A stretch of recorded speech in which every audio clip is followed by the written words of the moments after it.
Namaste everyone. Welcome to another episode of Musings of a Monday Mystic. I invite you to join me as ever for a landing, grounding breath. Know that my hand is on my heart, acknowledging you all as we share this time together, the precious gift of our energy, of our awareness together at this time.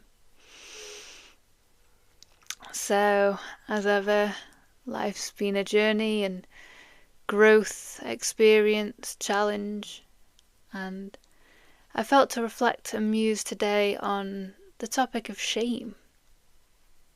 And I've been aware of shame coming up in many different areas of my life, but also the lives of others around me, and really kind of unpicking and exploring what shame even is.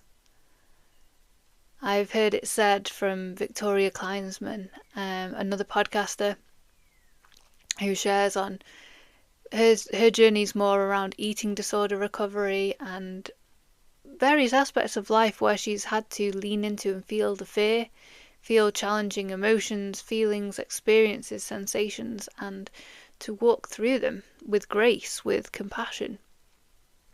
And she often shares that the worst that can happen is I'll feel a feeling, and it really took some time for that to really land and touch, because I don't know about you, but for me, when some emotions, when some feelings that are particularly charged come up for me, that can take on a life of its own. My energy goes there very unconsciously, sometimes even consciously. I feel pulled into that, like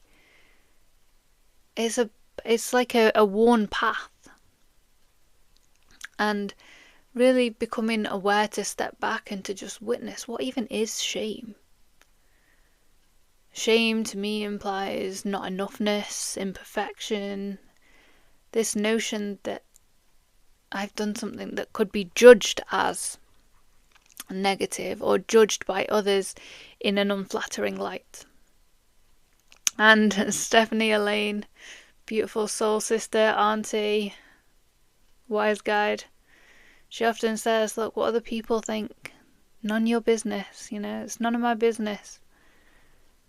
And so then it's starting to even apply that to the thoughts that can go through the mind of, wait a minute, that thought is none of my business. Like, I can choose to engage with it or not to engage with it.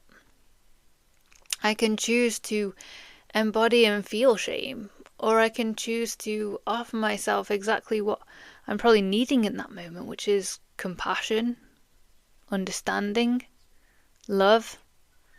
Because in life there is no perfection, and there is much to experience. There will be times of challenge, of mistakes, of making choices and learning through them choices that you really wished a different choice had been made, a different outcome. And the challenge of just being with that. So shame's an interesting emotion, feeling to explore. Because as well, shame, in my perspective, can't be an emotion in some ways. It must be more of a feeling attached to a story, because I don't know that shame comes without a story. I'm very aware of how feelings and the mind and the stories going through the mind can kind of fuel each other. And so I've started to witness that and notice areas in my life that shame might show up, or moments of reactivity, of discomfort, of wanting to draw in, and noticing the reactions as well, noticing the old patterns, and inviting in a different experience. What if there was nothing I could do that was inherently shameful? It could be judged one way or another if you chose to label it good or bad, right or wrong. But then I've heard so many spiritual texts that are more around neutrality, around whether this is effective in my aims, my goals, who I am, why I'm choosing this. If I choose to believe that life is about love, is about connection, is about kindness, then is this thought, is this feeling reflective of that? Is that true? There's another book, I'll write it in the show notes, another speaker who talks of analysing, but is this even true? How do I know it's true? Starting to unpick and disentangle from the stories, and to just come more to a place of centre, of witnessing these things come and go. And that doesn't mean to say that I'm not going to get pulled into stories and patterns again. It's about having compassion and awareness and more consciously growing every day. So yeah, I turn it back to you and just invite you to reflect, muse on what shame brings up for you, on situations perhaps that you notice it, areas of your life, or people and interactions that you feel more prone to feel ashamed or judged or less than. And to invite in them moments a pause, a breath, and the space and the grace for compassion. For remembering that it's okay to make mistakes, it's okay to have made choices that you might wish otherwise, it's okay to have imperfections, have character traits that may feel less full of pride of, and yet it's there and you can just acknowledge it. And noticing how in the witnessing, does that experience change in any way?